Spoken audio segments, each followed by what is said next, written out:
Ça, c'est la face que j'avais quand j'ai écouté le documentaire que je vais te parler sur Netflix. Je te dis, là, si tu cherches quelque chose à écouter pour te motiver, pour t'inspirer, là, écoute bien ce que je vais te dire. À vrai dire, c'est une recommandation de mon mentor Martin Latulippe qui m'a dit « Faut que tu écoutes ça ». Merci Martin.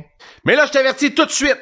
As-tu écouté le documentaire 14 fois 8000? En anglais, c'est 14 peak. C'est juste incroyable, OK? Je t'explique. C'est l'histoire d'un gars qui s'appelle Nirmal Pooja. J'ai-tu bien prononcé? Je pense que j'ai bien prononcé. Le gars, il s'est donné un objectif. Tu sais, tout le monde se donne, un moment donné, surtout une fois dans l'année, un objectif à faire dans ton année. Il y en a qui veulent arrêter de fumer. Il y en a qui veulent se mettre en forme pour faire du jogging. Lui, là, Nirmal Pooja, il s'est donné comme objectif de monter les 14 plus hautes montagnes du monde.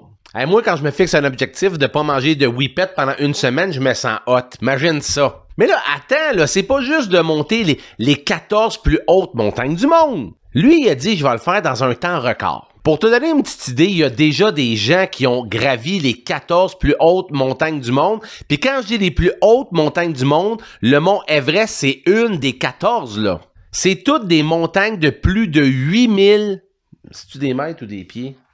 Des mètres! Pas des pieds, des mètres! Le mont Everest, 8849 mètres. Le mont K2, 8611. C'est toutes des montagnes comme ça, 8000 mètres et plus. Fait que c'est ça, pour te dire qu'il y a déjà des personnes qui l'ont fait, dont un gars qui l'a fait en 16 ans. Lui, il s'est donné comme objectif de le faire en 7 mois. 7 mois pour monter les 14 plus hautes montagnes du monde. Tu sais, un petit objectif relax, là. Puis qu'est-ce qui est fou dans ça, c'est que tout le monde, même les alpinistes les plus experts, disaient « T'es même pas proche, ça se peut pas, c'est impossible. » Fait que lui, il a décidé de créer un mouvement, une équipe qui s'appellerait l'équipe Mission Possible. Mais qu'est-ce qui est fou dans ce documentaire-là, c'est que y a personne qui croyait en son projet, sauf lui au début.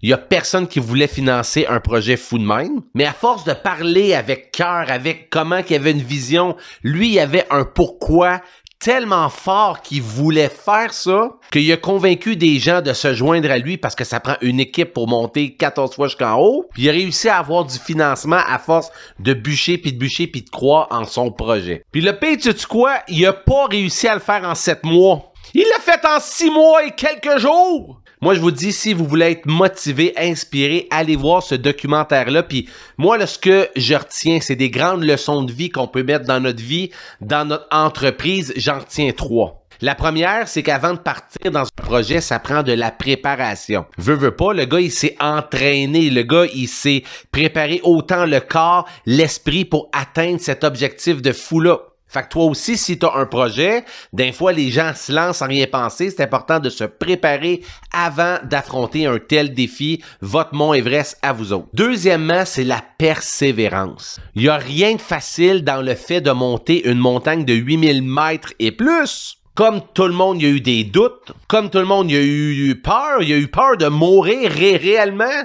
Mais il y avait un pourquoi tellement fort, puis c'était pas après pas. Donc, la persévérance, c'est l'outil numéro 2 que je retiens. Puis le 3, justement, c'est d'avoir un pourquoi clair. Pourquoi tu fais ça? Si t'as pas un pourquoi clair, net, précis et puissant, t'auras pas la force de te lever le matin pour affronter tous les défis puis les obstacles qui vont arriver parce qu'il va en avoir. Donc, ça prend un pourquoi fort pour faire face à tous les défis, à tous les obstacles et garder la mire sur ton objectif à toi.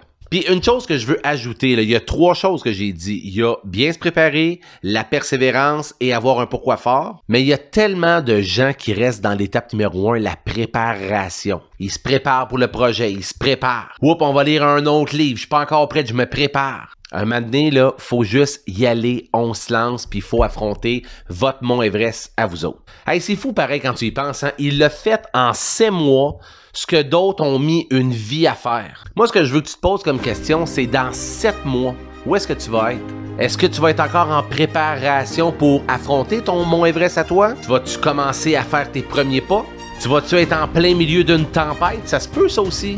Moi, ce que je souhaite pour toi, pour tes prochains 7 mois à toi, c'est que peu importe dans quelle étape de la montagne que tu es rendu, t'es-tu au début, au milieu, t'es-tu au sommet, mais au moins, t'es à quelque part dans ta montagne à toi, dans ton Everest à toi.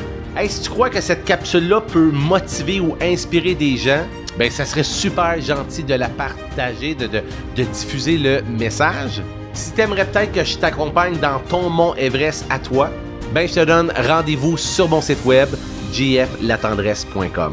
Merci d'avoir écouté la petite vidéo. Je vous dis à bientôt. Bye bye.